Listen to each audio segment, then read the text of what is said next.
Assalamualaikum warahmatullahi wabarakatuh.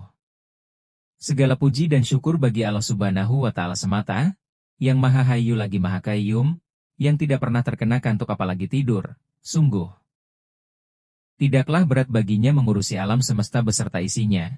Padanya segala makhluk bergantung. Sholawat dan salam sebanyak hitungan nafas dari segala makhluk yang telah dan belum diciptakan.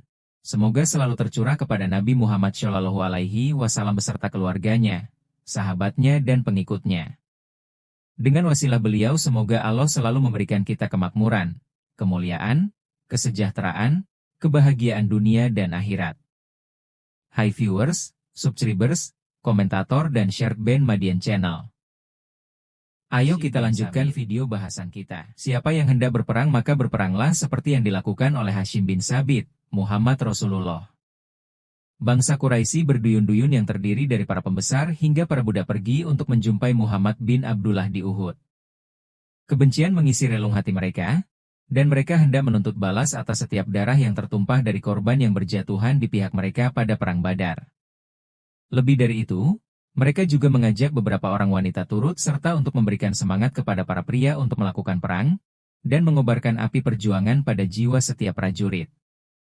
Wanita-wanita tadi akan terus mengobarkan semangat setiap prajurit, setiap kali mereka lemah atau takut.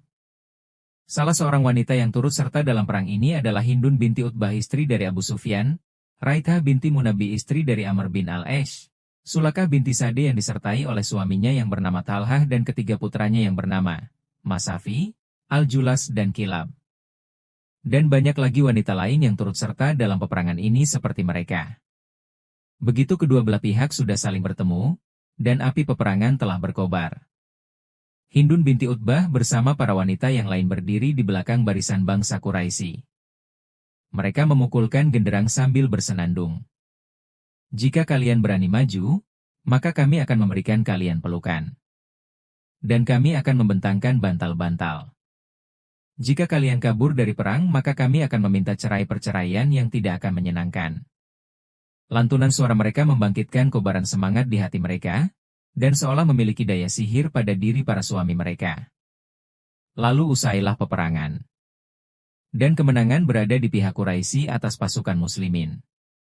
Para wanita tadi begitu senang dengan kemenangan yang mereka raih. Lalu mereka berkeliling di medan perang yang kepada korban perang dengan nama kejinya. Mereka merobek perut korban, mencungkil mata, memutus telinga dan hidung. Bahkan salah seorang dari mereka masih merasa tidak puas kecuali setelah membuat kalung dan untaian dari hidung dan telinga. Mereka menjadikan kalung telinga dan hidung tersebut sebagai hiasan sebagai balas dendam atas ayah, saudara, paman mereka serta lainnya yang telah terbunuh di Badar.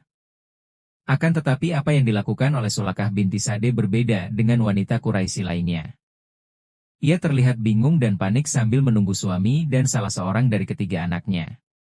Ia ingin tahu kabar tentang mereka, dan ia juga ingin berbagi kebahagiaan karena kemenangan ini bersama wanita yang lain. Setelah ia menunggu lama tanpa hasil, maka ia pun memasuki bekas medan peperangan tadi.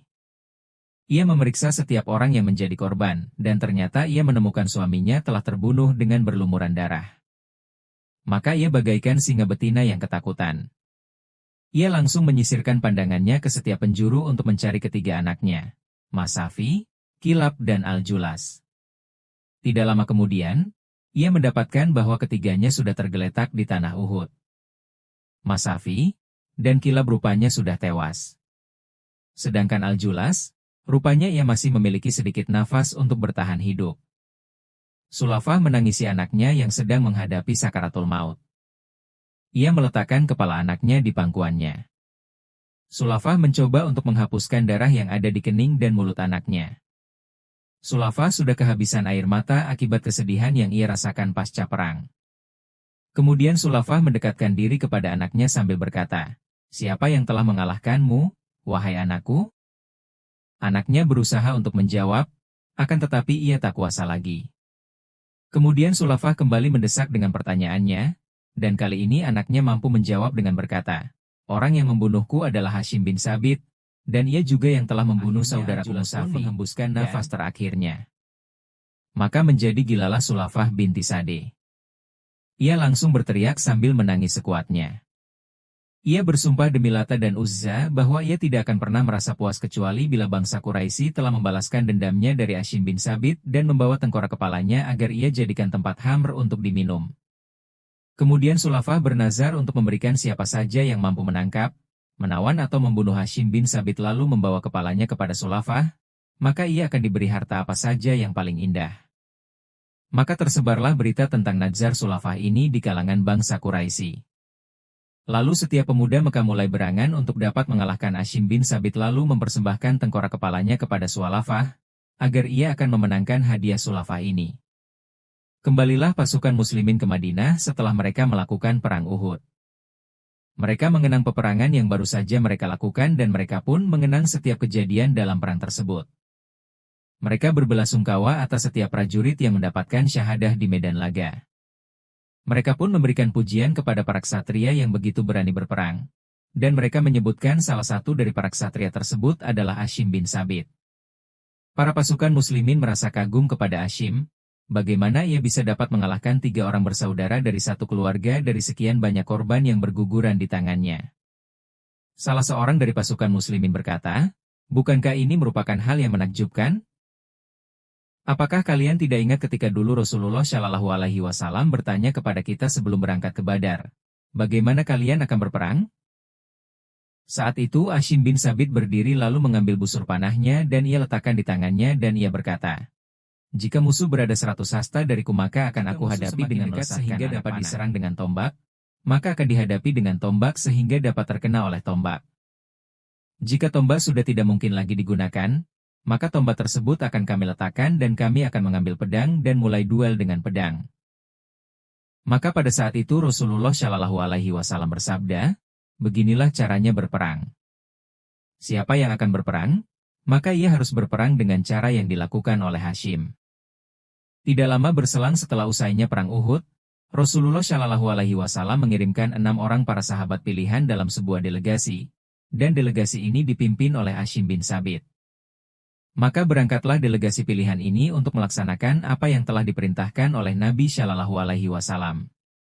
Tatkala mereka sedang berada di salah satu jalan antara Usfan dan Mekah, maka ada sebuah rombongan dari Hudzail yang mengetahui keberadaan rombongan delegasi ini.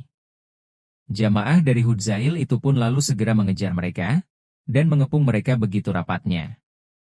Maka Hashim dan para sahabatnya langsung menguhunuskan pedang mereka dan berniat untuk menghadapi para penghadang mereka. Maka orang-orang Hudzail ini pun berkata kepada mereka, "Kalian tidak akan mampu menghadapi kami. Kami adalah penduduk kampung ini. Jumlah kami begitu banyak, dan kalian hanya berjumlah sedikit saja. Demi Tuhan Ka'bah, kami tidak akan berbuat jahat kepada kalian bila kalian menyerah. Dan kalian dapat memegang janji Allah ini." Maka keenam sahabat tadi saling melemparkan pandangan kepada masing-masing mereka seolah mereka sedang bermusyawarah akan apa yang mesti mereka sahabatnya dan berkata, "Aku tidak akan percaya dengan janji seorang musyrik." Kemudian Hashim teringat akan nazar Sulafah atas dirinya, dan Hashim langsung menghunuskan pedangnya dan berdoa, "Ya Allah, aku akan berjuang dan membela agamamu. Maka jagalah daging dan tulangku sehingga tidak ada musuh-musuh Allah yang dapat mengalahkannya."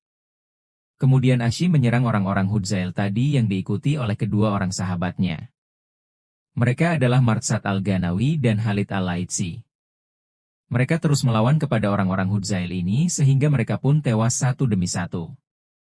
Sedangkan ketiga orang sahabat Rasul lainnya, mereka adalah Abdullah bin Tariq, Zaid bin al-Dutsunah dan Hubaib bin Adi.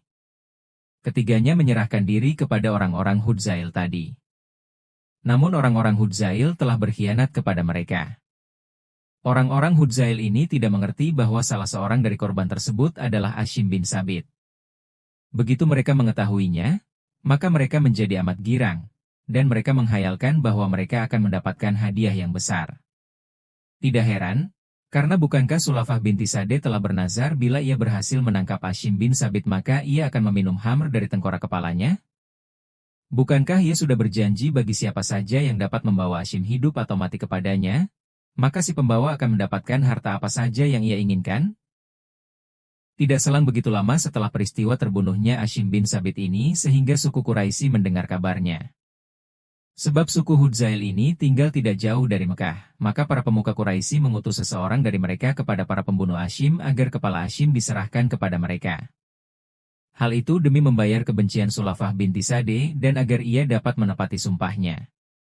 Di samping itu juga agar rasa sedihnya akibat tewasnya ketiga anaknya berkurang yang telah dibunuh semuanya oleh harta yang banyak pada utusan tadi, dan menyuruh utusan tersebut untuk memberikan harta tersebut kepada para penduduk Hudzail begitu mereka menyerahkan kepala Hashim.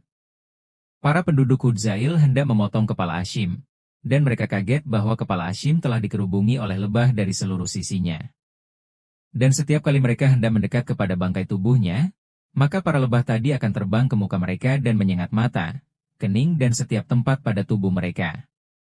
Semua lebah tadi berusaha untuk mengusir mereka dari tubuh Hashim.